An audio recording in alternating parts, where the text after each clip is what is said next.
Assalamualaikum warahmatullahi wabarakatuh. Perkenalkan, nama saya Eka Fauziatun Fitria dan teman saya Dimas Satrio Ramadhani.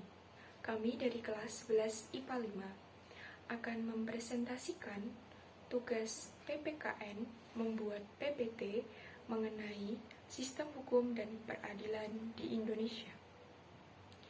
Yang pertama adalah sistem hukum. Sistem hukum terbagi menjadi dua materi, yaitu unsur hukum dan karakteristik hukum, serta penggolongan hukum. Yang pertama adalah unsur hukum dan karakteristik hukum. Hukum merupakan aturan, tata tertib, dan kaidah hidup. Di dalam hukum terdapat beberapa unsur, di antaranya A. Peraturan mengenai tingkah laku manusia dalam pergaulan masyarakat. B. Peraturan itu dibuat dan ditetapkan oleh badan-badan resmi yang berwajib. C. Peraturan itu bersifat memaksa. D. Sanksi terhadap pelanggar peraturan tersebut adalah tegas. Adapun yang menjadi karakteristik dari hukum adalah adanya perintah dan larangan. Perintah atau larangan tersebut harus dipatuhi oleh semua orang. Yang kedua adalah penggolongan hukum. 1. Berdasarkan sumbernya.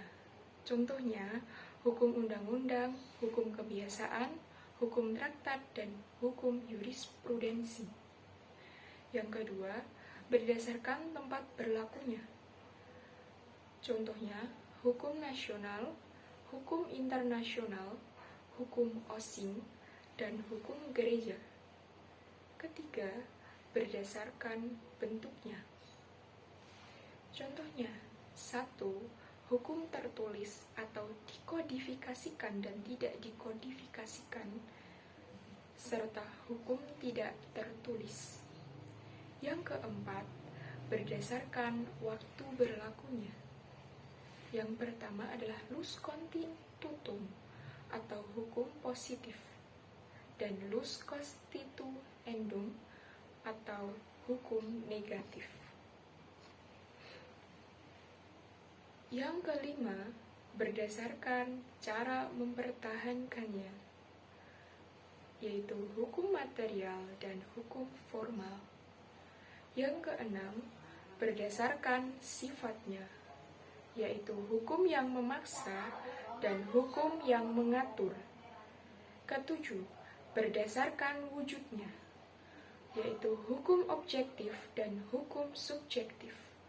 Yang terakhir atau yang kedelapan adalah berdasarkan isinya, yaitu hukum publik. Yang termasuk dalam hukum publik adalah hukum pidana, hukum tata negara, hukum tata usaha negara, dan hukum internasional. Dan hukum private atau sipil yang termasuk dalamnya adalah hukum perdata dan hukum perniagaan.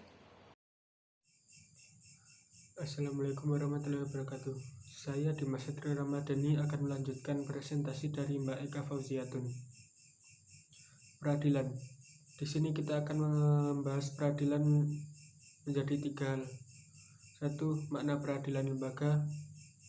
2. Dasar hukum lembaga peradilan. 3. Klasifikasi lembaga peradilan. Makna lembaga peradilan. Lembaga peradilan nasional sama artinya dengan pengadilan negara, yaitu lembaga yang dibentuk oleh negara sebagai bagian dari otoritas negara di bidang kekuasaan kehakiman dengan sumber hukumnya yaitu peraturan perundang-undangan yang berlaku di dalam negara. Perbedaan antara konsep peradilan dengan pengadilan. Peradilan menunjuk pada proses mengadili sesuai perkara dengan kategori perkara yang diselesaikan.